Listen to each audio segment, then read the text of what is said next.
గొప్ప రక్షణ మాకిచ్చినా ఇంత గొప్ప రక్షణ మాకిచ్చినావు. అందరూ నిశ్శబ్దంగా కూర్చుందాం.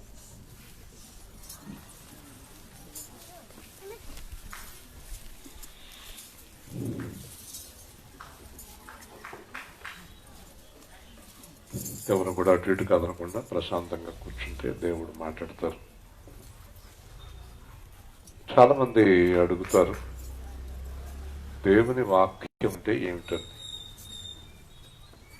దేవుని వాక్యం అంటే పరిశుద్ధాత్మ వలన దేవుడు సేవకుల ద్వారా రచించినటువంటిది ఈ దేవుని వాక్యం. పరిశుద్ధాత్మ వలన పలికిరి అని రాయబడు. అంటే దేవుని మాట అని ఎలాగ మనం నమ్మాలి అంటే అది మన జీవితంలో నెరవేరుతుంది. దేవుడు ఏం చెప్పాడంటే, ఎవరైనా తమ సొంతముగా చెప్పిన మాట అయితే అది నా మాట కాదు, నెరవేరదు. అది నా వలన చెప్పిన మాట అయితే అది నెరవేరుతుంది. దేవుని ఇష్టం అంటే నెరవేరినప్పుడు అది దేవుడి మాట, నెరవేరనప్పుడు అది మనుష్యుల మాట. చేత మీరు ఒక్కసారి పరిశీలించుకుని, ఇది దేవుని మాట, మనుషుల మాట, నా సొంత ఆలోచన, దేవుని ఆలోచన, పరిశీలన అవసరం. ఈ పరిశీలన లేని వారు చాలా మంది పడిపోయారు. పరిశీలన లేకపోతే పడిపోతారు. ఒక్క దేవుని వాక్య విషయంలోనే కాదు, మన జీవితంలో వేసే ప్రతి అడుగు పరిశీలన, వచ్చేటప్పుడు మెట్లు ఉన్నాయి, మెట్లు పక్కన గోడ లేదు. ఏదో ఆలోచనతో వచ్చి ఎలాగంటే పడిపోతాం. మన జీవితంలో ప్రతి అడుగు ఒక పరిశీలన అనేది చాలా అవసరం. బైబిల్లో కూడా చాలా స్పష్టంగా చెప్పబడి ఉంది. మనం కూడా ఈ రోజుల్లో ఇది సాతానా, దేవుడా, మనుషుల 3 ఆత్మలు ఈ లోకంలో ఉన్నాయి. దేవుని ఆత్మ, అపవాది ఆత్మ, మనుష్య ఆత్మ. దేవుడి ఆత్మ ద్వారా వస్తున్నది వేరు, మనుష్య ఆత్మ ద్వారా వస్తున్నది వేరు, అపవాది ఆత్మ ద్వారా వస్తున్నది వేరు. ఇది దేవుడి మాట, అపవాది మాట, మనుష్యుల మాట అని ఎవరు గ్రహించగలరంటే దేవుని ఆత్మతో నడిపించబడే వారు మాత్రమే. హల్లెలూయా. దేవుని ఆత్మతో నువ్వు నడిపించబడకపోతే, దేవుని ఆత్మతో నడిపించబడకపోతే నువ్వు మాయలో పడతావు, మోసములో పడతావు. ఎందుకంటే ఒక ఆశయకరమైన విషయం ఒకటి ఈరోజు మీకు బైబిల్లో చూపిస్తాను. నేను తణుకు మండలానికి 3 సంవత్సరాలు ప్రెసిడెంట్గా ఉన్నాను, పాస్టర్. ఒకరోజు నేనే వాక్యం చెప్పాల్సి వచ్చింది. ఆ రోజు నేను ఈ వాక్యం చెప్తే దాంట్లో 4-5 పాస్టర్లు తర్వాత నన్ను కలిసి, ఈ వాక్యం మేము ఎప్పుడు చూడలేదండి, చాలా ఆశ్చర్యంగా ఉంది, ఈ వాక్యం ఎప్పుడు చదవలేదండి, ఇదేంటండి బాబు ఇప్పుడు ఎలాగంటే అని వారు భయపడుతున్నారు. అలాగే ఒకసారి యేసుక్రీస్తుని శిష్యులు అడిగారు, ఇలాగైతే రక్షణ ఎవరు పొందగలరండి, ఇలాగైతే రక్షణ ఎవరు పొందగలరండి అన్నప్పుడు, ఇది మనుష్యులకు అసాధ్యమే, దేవునికి సమస్తము సాధ్యమే. దేవుని స్తోత్రం. ఈరోజు మనం ఆ వాక్యంలో ఒకసారి చూద్దాం. అది నా ప్రధానమైన వాక్యం కాదు, కానీ తెస్సలోనికి రాసిన 2వ పత్రిక 9వ వచనం, 2వ అధ్యాయంలో 9వ వచనాన్ని మనం చూసినప్పుడు మనం దేంట్లో ఉన్నాము, మోసములో ఉన్నామా, నిజములో ఉన్నామా అనేది మనకు అర్థమవుతుంది. తెస్సలోనిక 2వ పత్రిక 2వ అధ్యాయం 9వ వచనం.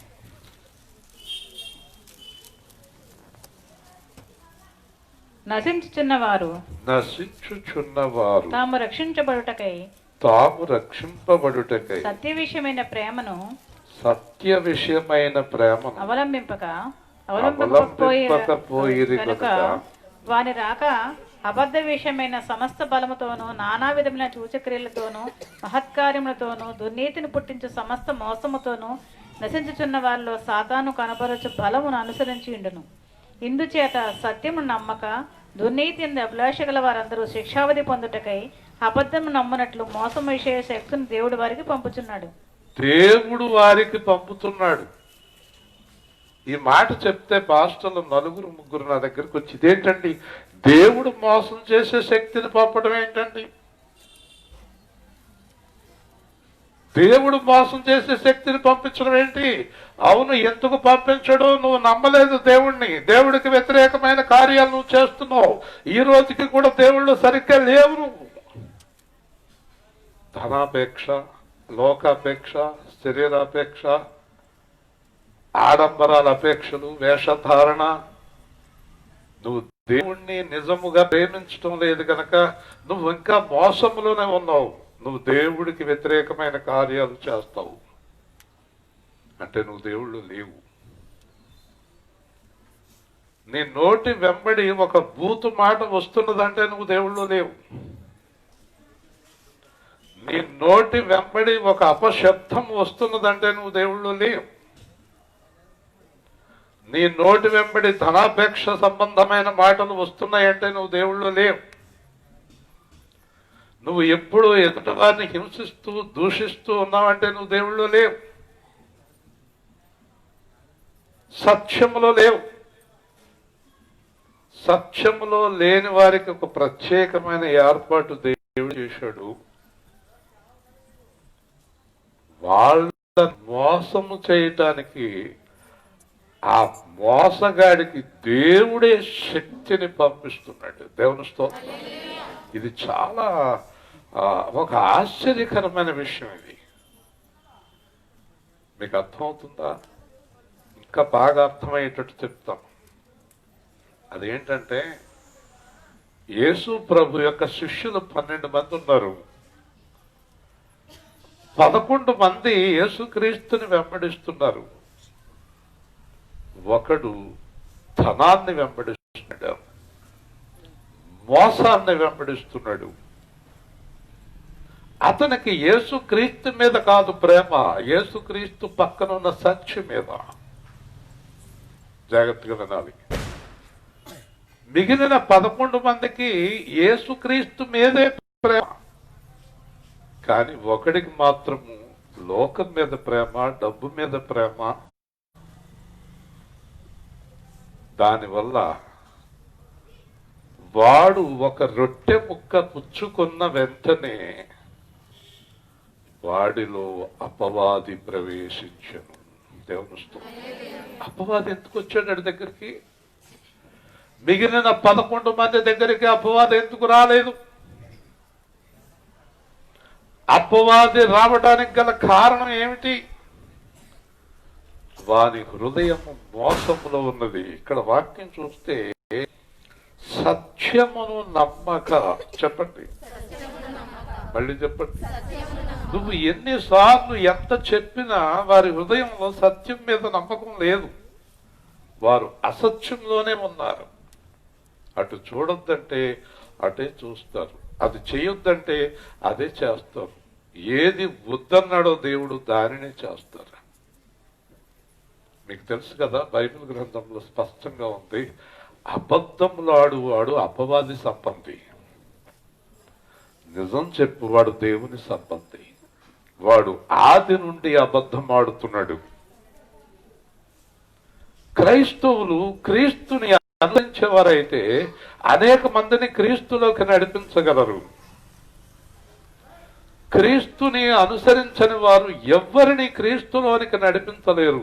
తమ భార్యలను, తమ పిల్లలను కూడా క్రీస్తులోకి నడిపించలేరు. దేవుని స్తుతి. వారు గనక క్రీస్తుని వెంబడించని వారైతే వారు ఎవ్వరిని క్రీస్తులోనికి నడిపించలేరు. అందుచేత యేసు ప్రభు కూడా 3.5 సంవత్సరాల నుండి ఆయనతో భోజనం చేసి, ఆయనతో వాక్యం విని, అద్భుతాలు చూసి, గుడ్డివాడు నడవటం, కళ్ళు లేని వారు కళ్ళు తెరవడం.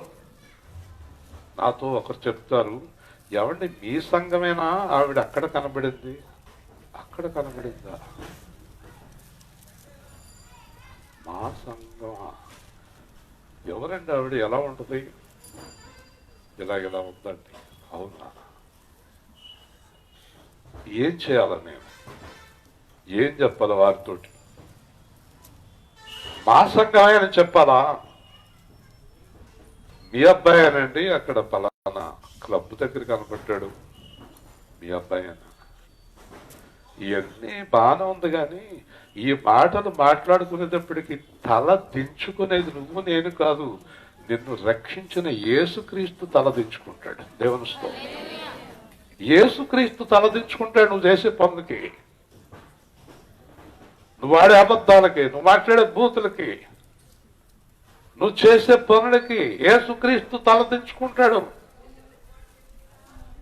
యేసుక్రీస్తు తల ఎత్తేలాగున నువ్వు జీవించాలంటే నువ్వు సత్యంలో ఉండాలి. నీ జీవితం హేళనగా ఉండకూడదు, అపహాస్యంగా ఉండకూడదు, ఎదుటి వారికి అవకాశం ఇచ్చే జీవితం నీ దగ్గర ఉండకూడదు. అందుచేత దేవుడట సత్యమును నమ్మక, చూసారా, దుర్నీతి యందు అభిలాష గలవారు. అందరూ నోరు తెరవాలి. దేని యందండి? దుర్నీతి యందు. నీతి కాని కార్యములందు, నీచ కార్యముల యందు, నీచత్వమునందు నీచ కార్యములందు అభిలాష కలవారు. వాళ్ళ అభిలాష దేవుడి మీద లేదు, వాళ్ళ అభిలాష వాక్యం మీద లేదు, వాళ్ళ అభిలాష పరలోకం మీద లేదు, వాళ్ళ అభిలాష శిలువ మీద లేదు, వాళ్ళ అభిలాష సువార్త మీద లేదు. వాళ్ళు ఎందుకు బైబిల్ పట్టుకున్నారు, ఎందుకు మందిరానికి వస్తారంటే దుర్నీతి మీద అభిలాష వాళ్ళకి, నీతి మీద లేదు.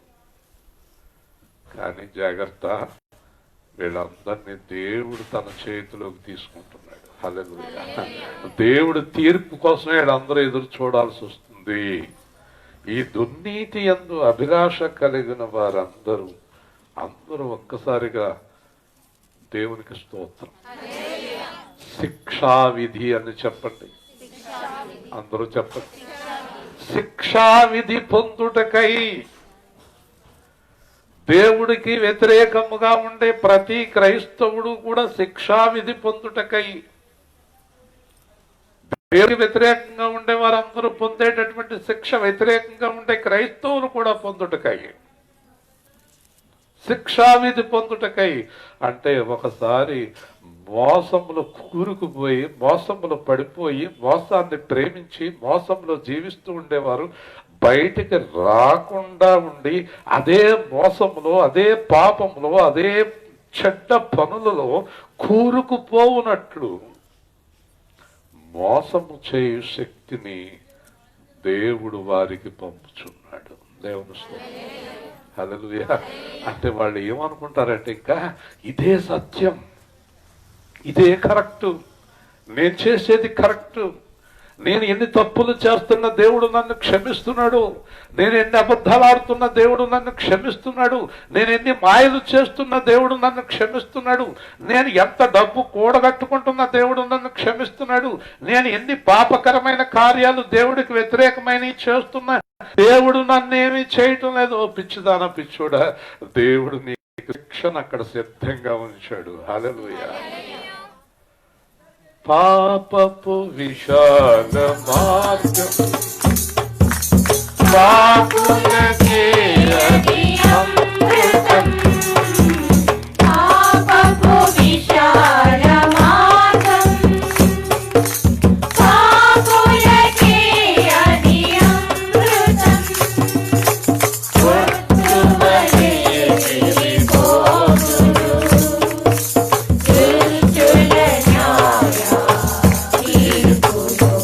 ఇతడి వెళ్ళి మరలి రాని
పయనించు సిలువే నీకు శరణం సిలువ వైపు పయనించు సిలువే నీకు శరణం కలువరి రక్తపు ధారతో కలుషములన్నీ కడుగుతూ వెళ్ళి మరలి రాని వాయువలే నుంచిరా. శిక్షా విధి పొందుటకై, ఇదే మాట మనం రోమా 8లో చూస్తే ఏముంది? కాబట్టి క్రీస్తు యేసు నందున్న వారికి ఏ శిక్షా విధి లేదు. హల్లెలూయా. మరి శిక్ష వరకు దుర్నీతి యందు అభిలాష గల వారికి ఈ రోజున క్రైస్తవ్యము ఎలా ఉంది? ఎందుకంటే మనం ఒకసారి ఆత్మ పరిశీలన చేసుకోవాలి. ఒక చోట అంటాడు, మీరు భ్రష్టులు కాని ఎడల క్రీస్తు మీలో ఉన్నాడని ఎరుగరా. హల్లెలూయా. ఎలాగంట ఉంటాడంట చెప్పండి? భ్రష్టులు కాని ఎడల. మరి కొంతమంది ఎలా ఉన్నారంటే, ఉదాహరణకి జక్కయ్య అనే చరిత్ర మనం చూస్తే, జక్కయ్య ఇంటికి యేసు వచ్చినప్పుడు జక్కయ్యని దూషిస్తున్నారు.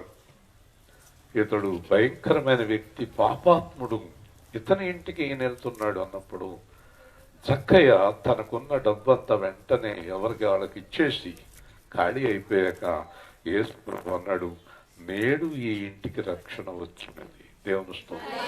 అంటే చాలా మంది రక్షణ పొందే విధానం ఎలా ఉందంటే, నీటిలో మునిగి మేము బాప్తిసం పొందాం, రక్షణ పొందాం. కాదండి, నీ పాపమును కడిగి వేసుకొనవలెను. జక్కయ్య ఆ పాపపు సొమ్ము ఇచ్చేసేదాకా యేసుక్రీస్తు రక్షణ ప్రకటించలేదు అక్కడ. హల్లెలూయా. ఇతడును అబ్రహాము కుమారుడే అన్నాడు. ఎప్పుడు అన్నాడు? దాని పేరేంటి మీకు అందరికి తెలుసా? ఈ రాత్రి దాని పేరేంటో తెలుసా? దాని పేరే యేసుక్రీస్తు ప్రకటించే మారు మనస్సు. దేవుని స్తోత్రం. ఏంటి దాని పేరు? చాలా మంది రక్షణ పొందారు, మారు మనసు పొందలేదు.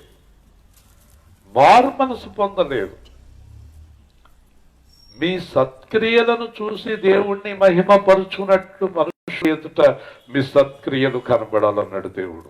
మనుషుల ఎదుట అంటే యేసుక్రీస్తుని ఎరగని వారి ఎదుట యేసుక్రీస్తు పిల్లల సత్క్రియలు కనిపించినప్పుడు వారు దేవుణ్ణి స్తుతించడం, దేవుణ్ణి కనపరచడం, ఒక రోజున దేవుళ్ళకి రావడం జరుగుతుంది. హల్లెలూయా. నీ సత్క్రియలు వారికి కనబడినప్పుడు నువ్వు వాళ్ళతో కలిసిపోయి వాళ్ళు చేస్తున్న పనులే నువ్వు చేస్తున్నప్పుడు వారు యేసుక్రీస్తులోకి మేము ఎందుకు రావాలి, మేము బాగానే ఉన్నాం కదా. ఒకరోజు మా ఇంటికి మా చుట్టాల పాప వచ్చింది, రక్షణ పొందాలి. అమ్మాయి నువ్వు రక్షణ పొందాలి అని నన్ను ఎందుకు అంది? లేదమ్మా, సమాధానంగా సంతోషంగా ఉండాలి, నువ్వు రక్షణ పొందితే అవన్నీ నీకు దొరుకుతాయి అంది. మాకు సమాధానానికి సంతోషానికి లోటు లేదంది, ఉద్యోగానికి లోటు లేదంది, డబ్బుకి లోటు లేదంది, దేనికి లోటు లేదు కదా మామయ్య, మేము ఎందుకు రక్షణ పొందాలి అని అడిగింది. అప్పుడు నేను చెప్పాను, నీకు దేనికి లోటు లేదు కానీ ఒక లోటు ఉందమ్మా అన్నాను. అది ఏంటని అని అడిగింది. నీ పాపము తీసివేయబడలేదు, నీ మీద పాపం అలాగే ఉంది. అవునా, పాపం ఉందా? అవునమ్మా, పాపం ఉంది. ఆ పాపమును తీసివేయుటకై యేసుక్రీస్తు సిలువలో చనిపోయాడు. నువ్వు ఎంత సమాధానంగా ఉన్నా, ఎంత డబ్బున్నా, ఎన్ని ఉన్నా కూడా నీ మీద ఉన్నటువంటి ఆ పాపపు శిక్ష తొలగించబడకుండా నువ్వు దేవుడి రాజ్యానికి వెళ్ళవు. పాప శిక్ష తొలగించడానికి సిలువ శిక్ష భరించాడు యేసుక్రీస్తు ప్రభు. దేవుని స్తోత్రం. హల్లెలూయా. అర్థమవుతుందమ్మా నీకు? అప్పుడు అర్థమైంది అమ్మాయికి, అప్పుడు దాకా అర్థం కాల. మరి ఈ రోజున చాలా మంది చెప్పేది ఏంటి? అప్పుల బాధలో ఉన్నావా, అనారోగ్యంగా ఉన్నావా, పెళ్ళి అవ్వలేదా, పిల్లలు పుట్టలేదా, నడువు నిప్ప, తలనిప్ప, అందుచేత నువ్వు గొడవ. రక్షణలోకి రావాలి, రక్షణలోకి రావాలి. ఇవన్నీ బాధల నుంచి కూడా నువ్వు తప్పించబడాలంటే రక్షణలోకి రావాలి. అంటే చాలా మంది అంటున్నారు, మేము అన్నీ బాగానే ఉన్నాము, నాకు అన్నీ బాగానే ఉన్నాయి, ఉద్యోగం ఉంది, సంతోషం ఉంది, సమాధానం ఉంది. ఆ మాటకు వస్తే మీకంటే మేము బాగానే ఉన్నాము. హల్లెలూయా చెప్పండి. మీకంటే మేము బాగానే ఉన్నాము. దేవుని స్తోత్రం. ఎంతసేపు ఉంటుంది? 5 నిమిషాలా? కంటిన్యూ అవుతుందా?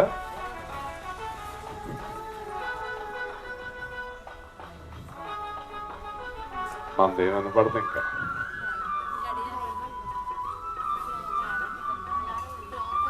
అమ్మా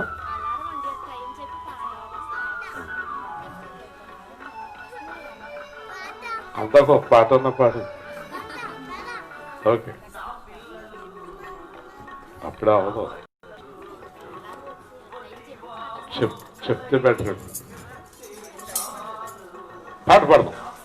ఏమి లేదు నా యందు అతిశయించుటకు, నా అతిశయం నీవే యేసయ్యా. ఏమి లేదు నా యందు అతిశయించుటకు, నా అతిశయం నీవే యేసయ్యా. యేసయ్యా, నా యేసయ్యా, యేసయ్యా, నా యేసయ్యా, యేసయ్యా, నా యేసయ్యా, యేసయ్యా,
ఇదొక చిన్న ఆటంకం మనకి, ఏమైనా పర్వాలేదు, అది కూడా దేవుని చిత్తమే అనుకోవాలి.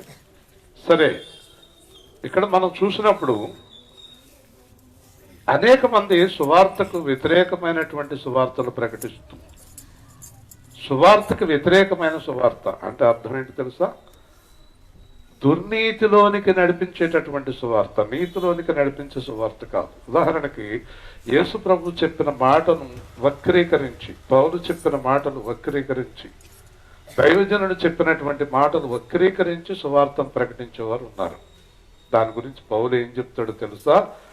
మేము ప్రకటించు సువార్త తప్ప మరి ఏ సువార్త ఎవరైనను చివరికి దేవదూతలైనను ప్రకటించిన ఎడల వారు శాపగ్రస్తులు అన్నాడు. దేవుని స్తోత్రం, హల్లెలూయా. దేవదూతలకు కూడా లేదన్నాడు పర్మిషన్. అంటే ఏంటి? ఈ విధంగా మనం ఆలోచిస్తే ఏదో ఒక విధంగా మనలను సత్యము నుంచి తప్పించేటటువంటి ప్రయత్నము సాతాను మనం బ్రతుకున్నంత కాలం మానడు. అందుకే యేసు ప్రభు ఒక మాట చెప్పాడు, మరణము వరకు నమ్మకముగా ఉండు. హల్లెలూయా చెప్తాం. మనం ఎప్పుడు దాకా నమ్మకంగా ఉండాలట? మరణము వరకు, మరణము వరకు. ఎందుకంటే మరణించే ముందు కూడా తప్పిపోయేవారు ఉన్నారండి. మరణించే ముందు దురాశలు పుట్టేవారు ఉన్నారు. మరణించే ముందు తప్పుడు పనులు చేసేవారు ఉన్నారండి. అందుచేత మరణించే రోజు వరకు కూడా మనము సత్యములో నిలిచి ఉండాలి, సత్యములో నిలిచి ఉండాలి. ఈరోజు మీరు గమనించవలసింది ఏంటంటే అసత్యానికి ఆకర్షణ ఎక్కువ, అబద్ధానికి ఆకర్షణ ఎక్కువ. అబద్ధము చాలా బాగుంటుంది మనకి, అబద్ధము చాలా అందముగా ఉంటుంది మనకి, చాలా హడావుడిగా ఉంటుంది. సత్యము బాగోదండి. సత్యము ఇరుకు మార్గము, ఇరుకు మార్గము. అందుచేత ఈ జక్కయ్యని రక్షణ దేవుడు ఎప్పుడు ప్రకటించాడంటే జక్కయ్యకి వారు మనసు కలిగింది. ఈ రోజున రక్షణ పొందినటువంటి అనేక మంది మారు మనసు లేనందువల్ల పాత జీవితాన్ని కంటిన్యూగా జీవిస్తూ ఉన్నారు, అదే జీవితాన్ని కొనసాగిస్తూ ఉన్నారు. ఇప్పటికి ఏమీ తేడా లేదు. అప్పుడు తిట్టారు, ఇప్పుడు తిడుతున్నారు. అప్పుడు విమర్శించారు, ఇప్పుడు విమర్శిస్తున్నారు. అప్పుడు తాగుతున్నారు, ఇప్పుడు తాగుతున్నారు. అప్పుడు ధనాపేక్ష కలిగి ఉన్నారు, ఇప్పుడు ధనాపేక్ష కలిగి ఉన్నారు. అప్పుడు అందరు జీవితాలతో ఆడుకునేవారు, ఇప్పుడు ఆడుకుంటూనే ఉన్నారు. అప్పుడు విమర్శించేవారు, ఇప్పుడు విమర్శించేస్తూనే ఉన్నారు. ఏ విధమైనటువంటి మార్పు వారి జీవితంలో లేదు. అంటే వారి మనస్సు మారలేదు. హల్లెలూయా, దేవుని స్తోత్రం. వారు ఏం మారారు? మతాన్ని మార్చారు. అందుకే చాలా మంది మతము అంటున్నారు. ఒక ఆయన ఈరోజు మాట్లాడుతూ క్రైస్తవ మతము, ఇస్లాం మతము, హిందూ మతము అని మాట్లాడుతూ ఉన్నారు. ఈ రోజున క్రైస్తవ్యాన్ని మతము అని అంటున్నారంటే వాళ్ళు సరైనటువంటి అవగాహన లేక, మీ దేవుడు, ఆయన అంటున్నాడు మొన్న, మీ దేవుడు యెరూషలేములో ఉన్నాడు, మా దేవుడు తిరుపతిలో ఉన్నాడు అన్నాడు. అంటే ఆయనకి ఎంతమంది చెప్పినా ఒక అవగాహనకు రాలేదు. మన దేవుడు యెరూషలేములో కాదు అంట, మన దేవుడు మనలోనే ఉన్నాడు. దేవుని స్తోత్రం, హల్లెలూయా. దేవుడు ఆత్మస్వరూపిగా నీ యందు నివసిస్తున్నాడు. మన దేవుడికి ప్రదేశాలు లేవు. ఆయన ఒక మాట చెప్పాడు చూడండి, యోహాను సువార్త 4వ అధ్యాయంలో. దేవుడి గురించిన అవగాహన లేనందువల్ల ఆయన అలా మాట్లాడుతున్నారు. అవగాహన ఉంటే అలా మాట్లాడరు. ఇక్కడ చూడండి, 4వ అధ్యాయము, యోహాను సువార్త 4వ అధ్యాయము 21వ వచనాన్ని చదువుదాం. అమ్మా, ఒక కాలం వచ్చుచున్నది, ఆ కాలం ముందు ఈ పర్వతం మీదనైనను యెరూషలేములోనైనను మీరు తండ్రిని ఆరాధింపరు. నా మాట నమ్ముము. మీరు మీకు తెలియని దాన్ని ఆరాధించువారు, మేము మాకు తెలిసిన దాన్ని ఆరాధించువారు. రక్షణ ఈదుల్లో నుండి కలుగుచున్నది. అయితే యథార్థముగా ఆరాధించువారు ఆత్మతోను సత్యముతో తండ్రిని ఆరాధించు కాలం వచ్చుచున్నది. అది ఇప్పుడును వచ్చే ఉన్నది. తను ఆరాధించువారు అట్టివారే కావాలని తండ్రి కోరుచున్నాడు. దేవుడు ఆత్మ గనక ఆయన ఆరాధించేవారు ఆత్మతోనూ సత్యంతోనూ స్పష్టంగా ఆయన యెరూషలేములోనే వద్దు, పర్వతాల మీద వద్దు, కొండల మీద వద్దు. దేవుణ్ణి ఆరాధించేవారు ఎక్కడ ఉన్నారు అక్కడ ఆత్మతో సత్యముతో ఆరాధించండి. దేవుని స్తోత్రం. చూసారా, యెరూషలేము అన్నాడు ఆయన తెలియక. ఆయనకు తెలియదు, అంతవరకే తెలిసింది. సువార్తను ప్రకటించడంలో లోపం అది, సువార్త ప్రకటించేవారు లోపం అది. ఈ రోజున చాలా మంది మీరు చర్చికి వచ్చి ప్రార్థన చేస్తేనే అనొచ్చు, చర్చిలోనే దేవుడు ఉన్నాడు అనొచ్చు, కానీ యేసుక్రీస్తు ప్రకారం దేవుడు నీ లోపల నివసిస్తున్నాడు. దేవుని స్తోత్రం. యోహాను సువార్త 14వ అధ్యాయంలో దేవుడు నీ లోపల ఉన్నాడు అని చాలా స్పష్టంగా యేసు ప్రభు చెప్తున్నాడు. మరి చర్చిలో ఎందుకు కలుసుకోవాలి? అందరూ కలిసి దేవుణ్ణి స్తుతించడానికి అదొక మార్గం అని మనం గ్రహించాలి. ఇక్కడ చూడండి, యోహాను 14వ అధ్యాయము 17వ వచనము. యోహాను 14:17. లోకం ఆయన్ని చూడదు, లోకం ఆయన చూడదు, ఆయన ఎరుగుదు గనుక ఆయన ఎరుగుదు గనుక ఆయన పొందనేరదు. మీరు ఆయన ఎరుగుదురు, మీరు ఆయన ఎరుగుదురు, ఆయన మీతో కూడా ఆయన నివసించును, మీతో కూడా నివసించును. మీలో ఉండును. గట్టిగా దేవుని స్తోత్రం. గట్టిగా చెప్తాను, ఆయన మీతో ఉండును, మీలో ఉండును. ఎక్కడ నెలుగుతావు నువ్వు? ఏ చర్చిలో నెలుగుతావు? ఎక్కడ నెలుగుతావు? ఒకరు విశాఖపట్నం పరిగెత్తే వాళ్ళు ఒకళ్ళు, హైదరాబాద్ పరిగెత్తే వాళ్ళు ఒకళ్ళు, ఏలూరు పరిగెత్తే వాళ్ళు ఒకళ్ళు, గుంటూరు పరిగెత్తే వాళ్ళు ఒకరు, ఆ ఊరు ఈ ఊరు ఈ ఊరు ఆ ఊరు తిరిగే వాళ్ళు ఒకళ్ళు. యేసు ప్రభు చెప్తున్నాడు, లోకం అంటే అలా తిరుగుతారయ్యా, లోకంలో ఉన్న వాళ్ళు అలా తిరుగుతారయ్యా, వాళ్ళకి తెలియదయ్యా, నీకు తెలియదా? దేవుడు నీతో నీలో నివసిస్తున్నాడు. దేవుని స్తోత్రం. హల్లెలూయా. ఎక్కడికి వెళ్తున్నావు నువ్వు? ఎక్కడ పరిగెడుతున్నావు నువ్వు? ఎంత దూరం వెళుతున్నావు నువ్వు? నాలో యేసు ప్రభు, నీలో యేసు ప్రభు ఉంటే చాలునయ్యా ఎంతో ఆనందం. నాలో యేసు ప్రభు, నీలో యేసు ప్రభు ఉంటే చాలునయ్యా ఎంతో ఆనందం. శోధన వేదన దరికి రావులే, యేసులో ఉంది నిత్య జీవం. నీలో యేసు ప్రభు, నాలో యేసు ప్రభు ఉంటే చాలునయ్యా ఎంతో ఆనందం. యేసు ఉంటే చాలు కలుగునయ్యా మేలు, నీకున్న బాధలన్నీ తొలగిపోతాయి. భక్తితో ప్రార్థిస్తే ముక్తినిచ్చేవాడు, సైతాను శక్తులన్నీ పారిపోతాయి. నీతి విడిచిపెట్టొద్దు, కరుణ సొమ్ము కొట్టొద్దు, కష్టమైన నష్టమైన తిరిగి చూడొద్దు. నీలో యేసు ప్రభు, నాలో యేసు ప్రభు ఉంటే చాలునయ్యా ఎంతో ఆనందం. పరలోకం ఎంతో ఆనందం. పాఠం కాదు, దాని అర్థం చూడాలి. పాట పాడేయటం కాదు, దాని అర్థం కూడా ఉంది. పరలోకం ఎంతో ఆనందం, నువ్వు పొందాలంటే పాపం విడిచిపెట్టాలి. నిత్య జీవం యేసే మోక్ష మార్గం. నీకు కావాలంటే అడిగి పొందుకోవాలి. లోకంలో ఉన్నదంతా విడిచిపెట్టి రావాలి. నిన్ను వలె నీ ఎదుట మనిషిని ప్రేమించాలి. నీలో యేసు ప్రభు, నాలో యేసు ప్రభు ఉంటే చాలునయ్యా ఎంతో ఆనందం. సంఘంగా ఎంత కూడుకోవాలి? అది బలం, అది బలం, అది ఆయన శరీరం. కానీ ఆయన అక్కడ ఉంటాడని కాదు అర్థం.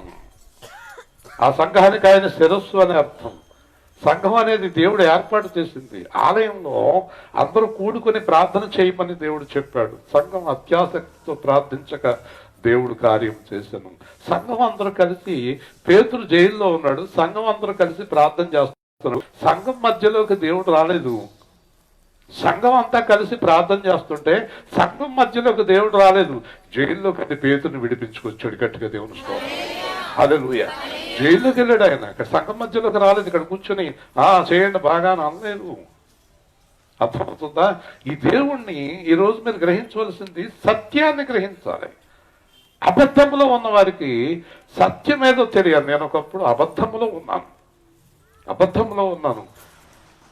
ఈరోజు కొంతమంది బయట అంటున్నారు, కన్వర్షన్ అంటున్నారు, చాలా మందిని యేసు ప్రభులోకి మార్చేస్తున్నారు అంటారు. నా మొండివాడు లేడు, నేను అసలు యేసు ప్రభులోకి రప్పిస్తాను. యేసుప్రభు పేరెత్తే చంపేస్తాననేవాడని నేను యేసుప్రభులోకి ఎందుకు వచ్చాను ఈ రోజున? నన్ను ఎవరు కన్వర్ట్ చేయలేదు. I myself converted. నాకు నేనే ఆయనలోకి వచ్చాను. దేవుని స్తోత్రం. ఎవరు కన్వర్ట్ చేస్తారు? ఎవరిని కన్వర్ట్ చేయలేరు. ఎవరిని కన్వర్ట్ చేయలేదు. చివరి కూర్చున్నాడు ఆయన. 3 సంవత్సరాల నుంచి రక్షణ పొందమంటుంటే ఇలాగంటాడు, నన్ను దీవెంతో ఉంటాడు. అలాగే ఎవరు మార్చగలరు? Nobody can change. ఒక మనిషి హృదయాన్ని మార్చడం అంత తేలిక కాదు. ఒకరోజు మా ఊళ్ళో ప్రెసిడెంట్ గారి అబ్బాయి, ఆయన దగ్గరికి వెళ్ళాను నేను. మా అబ్బాయి మ్యారేజ్కి ఇన్వైట్ చేయడానికి వెళ్ళాను. అంటే ఎమ్మెల్యే ఫాదరు, రాధాకృష్ణ ఫాదరు. నేను వెళ్ళి శుభలేఖ ఇచ్చాను. మూర్తి కూర్చో, నన్ను వివేకానంద అంటాడు ఆయన. అయ్యో అంత గొప్ప పేరు పెట్టకండి. వివేకానంద అనేవాడు ఇది వరకు నవ్వుతా. కానీ మొన్న ఒక మాట అడిగాడు ఆ పెళ్లికి శుభలేఖ వెళ్ళినప్పుడు. అన్నాడు, ఏమయ్యా మేము ఎంత ఇచ్చినా, ఎంత బాధపడుతున్నా, ఎన్ని జీతాలు ఇచ్చినా, ఎంత డబ్బులు ఇచ్చినా ఒక్కడు మాకు కూడా తిన్నంగా ఉండడు, నీ కూడా అన్ని 100 మంది ఎలా తిరుగుతున్నారని అడిగాడు. దేవుని స్తోత్రం. హల్లెలూయా. చూసారా? నేను అన్నాను, అక్కడే మీ ఫెయిల్యూర్ అన్న. ఎక్కడ అన్నాడు, నా కూడా అన్నారు. మీరు కూడా మీ కూడా అంటున్నారు. నా కూడా మీ కూడా ఎవ్వరు రారు, ఆయన కూడా వస్తారు అందరూ. దేవుని స్తోత్రం. హల్లెలూయా. చెప్పండి, ఎవరు కూడా వస్తారు? నాకు కూడా ఎందుకు వస్తారు? మీరు నాకు కూడా రారు. నేను 5 వెళ్తాను రండి అంటే మీరు ఎందుకు వస్తారు? నేను సువార్తకి వెళ్తున్నానంటే వస్తారు. యేసుక్రీస్తుని బట్టి వస్తారు. ఏంటంటే అందరూ ఎలా మారిపోయారు?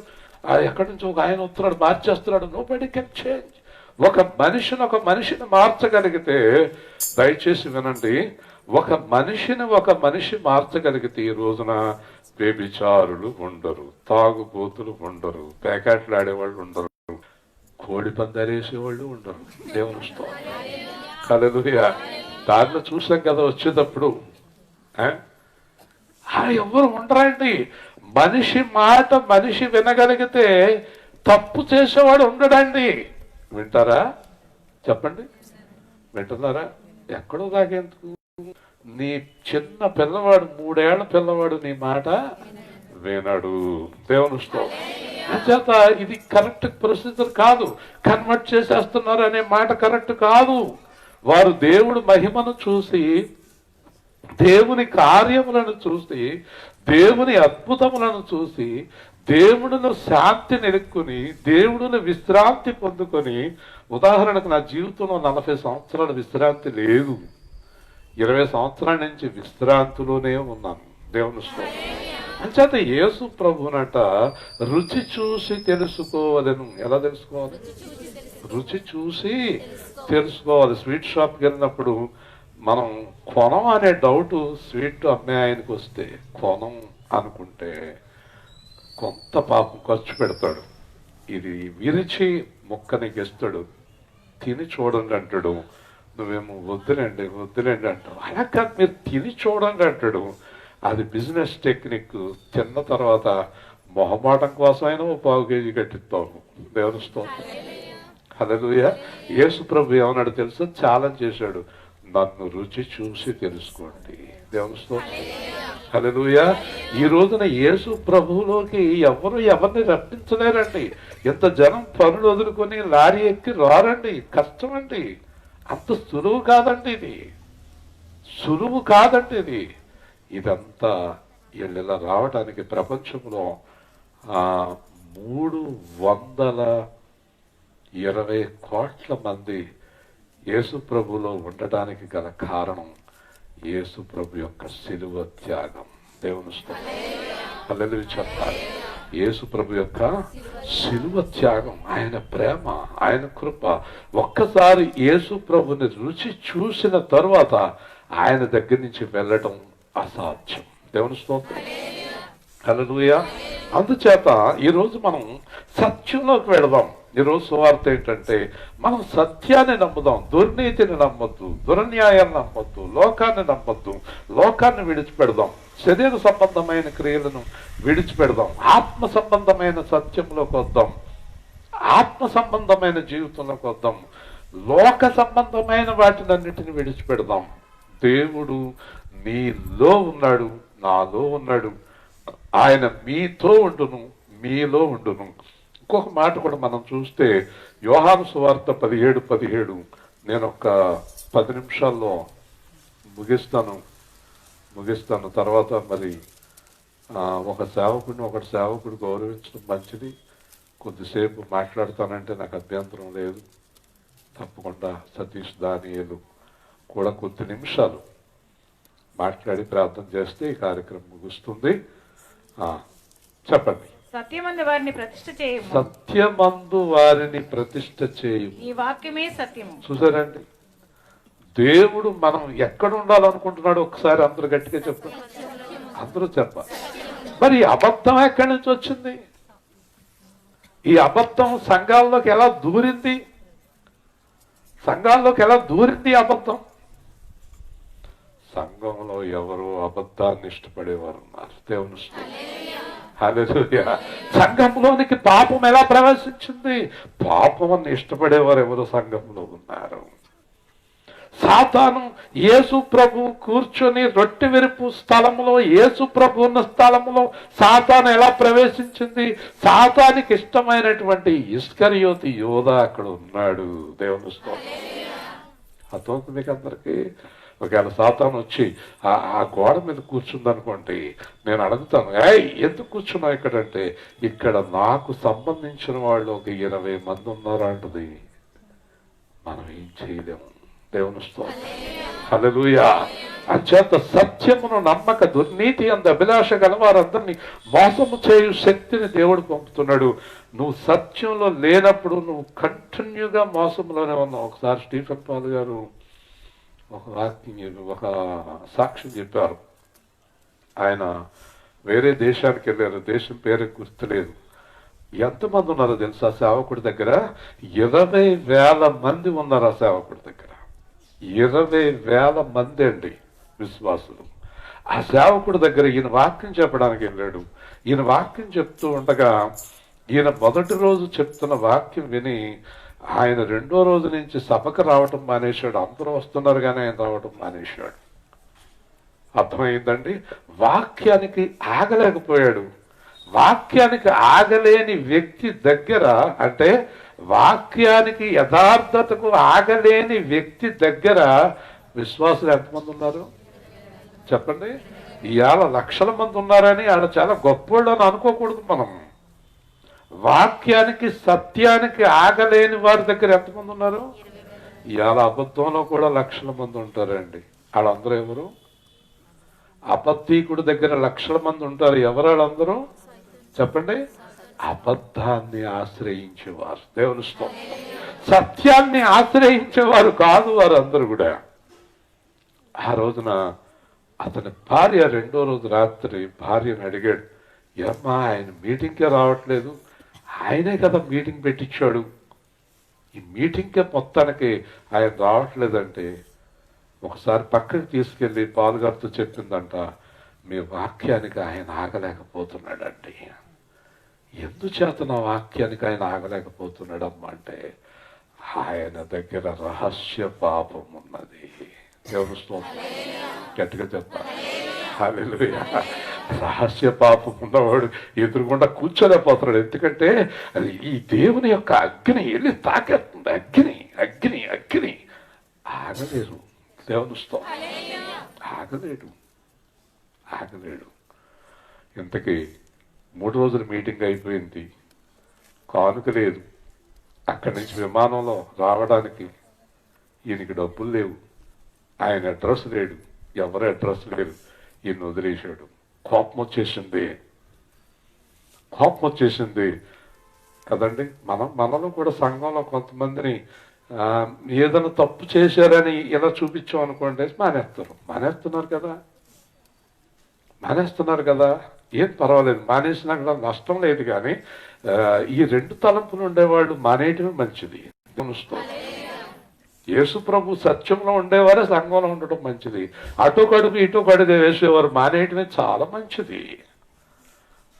అందుచేత స్టీఫెన్ పాల్ గారు మరి రావాలి కదా అక్కడి నుంచి, బోళ్ళంత డబ్బు కావాలి, ఫ్లైట్ ఛార్జెస్, కానుకలు లేవు, ఏమీ లేవు. ఆయన వెళ్ళిపోయాడు. ఆవిడ లేదు, ఎవరి దగ్గర డబ్బులు లేవు, ఈయన దగ్గర లేవు. మూడో రోజు కూడా మీటింగ్ హాయిగా పూర్తి చేసేసాడు. హోటల్కి డబ్బు కట్టాలి, ఫ్లైట్ ఛార్జెస్ కావాలి, అన్నీ రావాలి కదా. ఆయన మర్నాడు పొద్దున్నే ఫ్లైట్కి వెళ్ళాలి. రాత్రి అంతా మోకరించి ప్రార్థన చేశాడు. ప్రభువా, అందరూ వెళ్ళిపోయారు, సత్యాన్ని ప్రకటించాను, పాస్టర్ గారు వెళ్ళిపోయారు, నాకు చేయవలసింది ఏది చేయలేదు, అయినా ప్రభువా నువ్వు ఉన్నావు కదా, నువ్వు ఉండగా నాకు భయం ఏంటని చెప్పి ఆయన హోటల్ ఖాళీ చేసి ఫ్లైట్కి వెళ్దాం అనేటప్పటికి కింద నలుగురు నుంచున్నారు. నలుగురు, ఆ వాక్యం అన్నవాడు నలుగురు ఏమంటున్నారు తెలుసా? నేను కడతానంటే నేను కడతాను హోటల్ బిల్లు, నేను టికెట్ తీస్తానంటే నేను టికెట్ తీస్తాను, నేను పంపుతానంటే నేను పంపుతానని నలుగురు వచ్చి అక్కడ నుంచున్నారు హోటల్ దగ్గర. గట్టిగా ఏమో స్తోత్రం తెలుసు, గట్టిగా చెప్పండి. ఒకవేళ మీలో అవిధేయత గలవారు ఒక్కరు వెళ్ళిపోతే 7 వస్తారు సంఘంలోకి. 7 వస్తారండి. అవిధేయత కలిగిన వారు ఒక్కరు కూడా ఉండకూడదండి సంఘంలో. బూతులు మాట్లాడేవాళ్ళు, చెడ్డ పనులు చేసేవారు, అటు కడుగు ఇటు గొంతేసేవాళ్ళు, అబద్ధాలు ఆడేవాళ్ళు, దుర్నీతిని నమ్మేవారు. ఎందుకంటే ఇస్కరియోతు యోధా దగ్గరికి వచ్చిన సాతాను, ఇస్కరియోతు యోధా యేసుక్రీస్తు ఉండగానే అక్కడికి వచ్చి సాతాను ధైర్యంగా రొట్టెలో వాడిలో ప్రవేశించాడంటే, యేసుక్రీస్తు దగ్గరికే సాతాను రాగలిగి యోధాను మోసం చేయగలిగాడంటే నేనెంత నువ్వెంత తండ్రి. దేవుని స్తోత్రం. ఎక్కడికి వచ్చేస్తాడు అలాంటి వాళ్ళు ఎవరైనా సంఘంలో ఉంటే? ప్రమాదం కదూ. కానీ మొదటి ప్రమాదం ముగిస్తున్నాను. మొదటి ప్రమాదం యేసుక్రీస్తుకి కాదు, 11 మంది శిష్యులకు కాదు, ఇస్కరియోతు యోధాకే జరిగింది మొదటి ప్రమాదం. దేవుని స్తోత్రం. హల్లెలూయా. నీకే జరుగుతుంది. నువ్వు సరిగ్గా లేకపోతే ఆ ప్రమాదం నీ దగ్గరే ప్రారంభమవుతుంది, ఆ శిక్ష నీ దగ్గరే ప్రారంభమవుతుంది. పరిశుద్ధత లేకుండా ఎవరు దేవుణ్ణి చూడలేరు. పరిశుద్ధులు కాకుండా ఎవరు దేవుడి పరిచర్యలో నిలబడలేరు. ఈ రాత్రి ముగించే ముందు చెప్తున్నాను, అబద్ధాలు నమ్మకండి, లోకాన్ని నమ్మకండి, పరలోకాన్ని నమ్మండి, సత్యాన్ని నమ్మండి. మీరు నేను యేసుక్రీస్తులాగా నడవటం చూసి ఒకరోజు నీ గ్రామాలన్నీ ప్రభు దగ్గరికి ఒక ప్రవాహములాగా పరిగెత్తుకొస్తారు. దేవుని స్తోత్రం. హల్లెలూయా. నీవు యేసుక్రీస్తు వలె ఉండుట చూసి రావాలి కానీ మరి ఎవరిని చూసినా రారండి. నీలో నిన్ను చూసినా రారు, నీలో ఎవరిని చూసినా రారండి. నీలో యేసుక్రీస్తుని వారు చూడాలి. దేవుని స్తోత్రం. నిన్ను బూదిగంతముల వరకు అన్యజనులకు వెలుగుగా నియమించితిని. దేవుని స్తోత్రం. మనందరం కూడా వెలుగు సంబంధులం, పరిశుద్ధులం. దేవుడు మనల్ని ఏర్పాటు చేసుకున్నాడు. ఒక పాట చిన్న పల్లవి పాడదాం. పాడాక మన సహోదరులకి కొద్ది నిమిషాలు ఆయన ఒక చిన్న మాట చెప్పి ప్రార్థన చేసి మనం కార్యక్రమాన్ని ముగించుకుందాం. శృతి చేసి నే పాడనా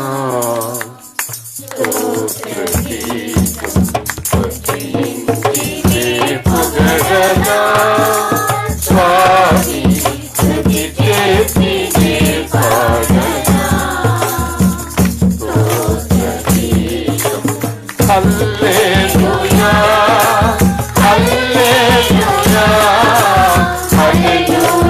హల్లెలూయా హల్లెలూయా హల్లెలూయా హల్లెలూయా హల్లెలూయా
హల్లెలూయా హల్లెలూయా చేసి నీ పాడనా స్తోత్ర గీతం.